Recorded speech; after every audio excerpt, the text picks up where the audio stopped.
jump out to the big lead and hold it. What kind of changed as to let them get back in it, and how did you guys close it out there? Yeah, and I just mentioned to the team, I thought we did a lot of really good things to build that lead.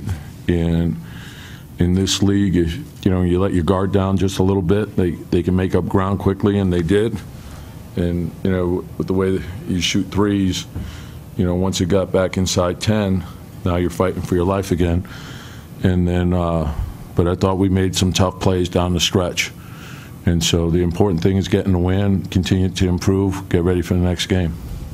Jimmy, with that efficiency, I mean, is that kind of what he brings to the table, what you need from him there? It's unbelievable, all the things that he does, because getting to the free throw line, making big shots, the steal that he had was, probably that play was an unbelievable play.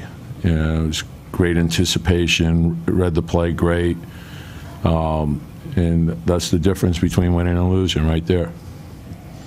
Derrick seemed to look for the pass first tonight and was really threading the needle on a few plays.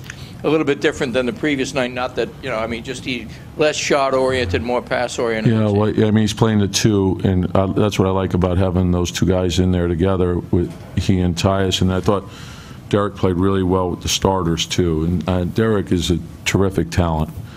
And, you can see it when he's racing the ball up the floor, and he can get a defense back on their heels, and he can force people to collapse. And so I think people underestimate him at times. He's a terrific talent.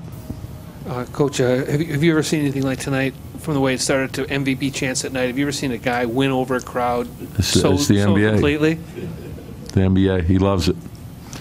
So that's, the important thing is, to get the win. And I think, the one thing, with fans, there's going to be an appreciation for, a guy who puts forth that type of effort. He plays hard on every play, and I think there's an appreciation for that.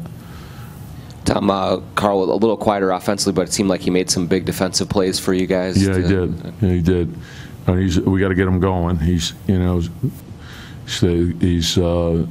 in rhythm the way we would like right now.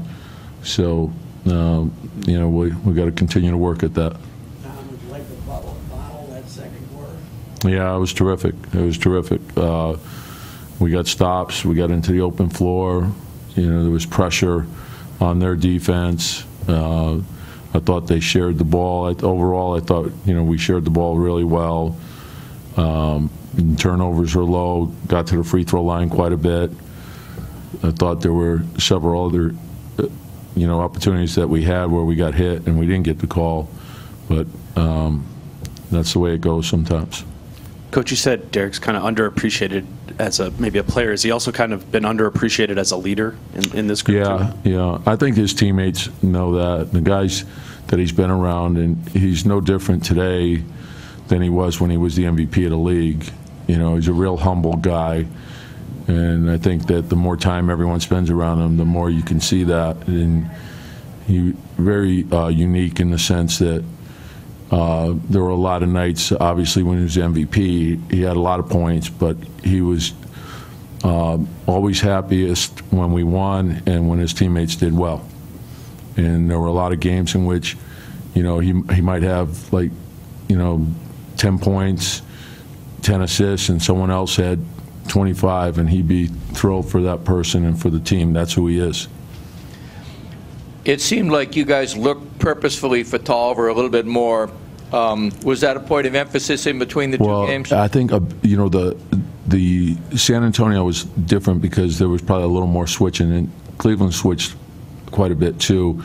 And the one thing that we did better was on the switch, we didn't stand on the perimeter with the big. If the big rolls to the basket, still puts pressure on the rim and forces the defense to collapse. And once we do that, if we can get the defense to collapse and we can get the defense to shift, we can get Tolliver shots.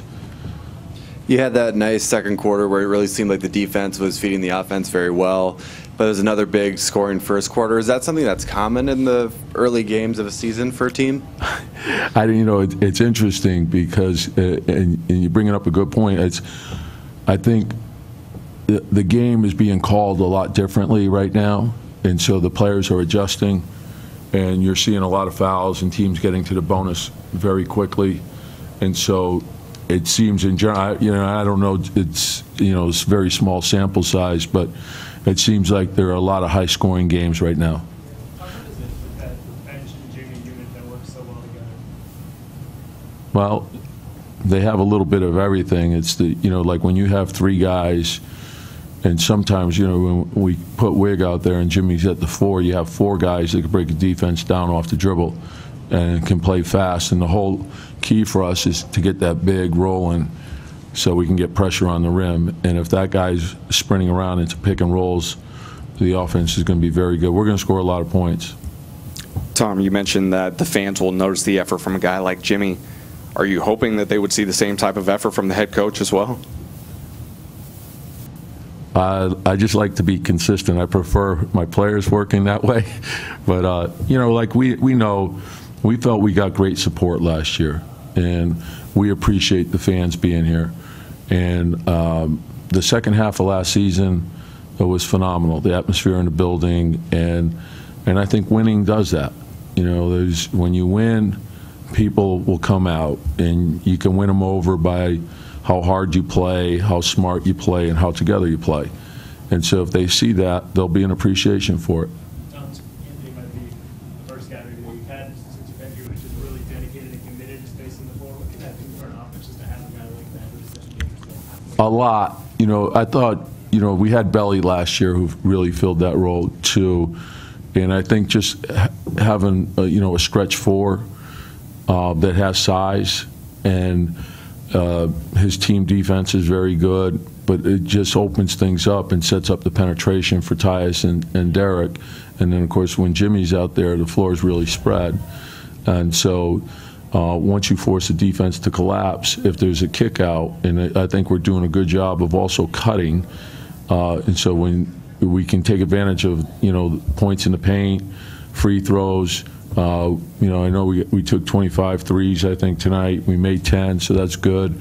And we got to continue to work on it. But 131 points is a lot of points. And, but defensively, there's a lot of work to do. Okay, for 2 more. Are you making an effort to be quieter on the sideline? No. You're not yelling as much. Yeah, the better we play, the less I yell, I guess. I don't know.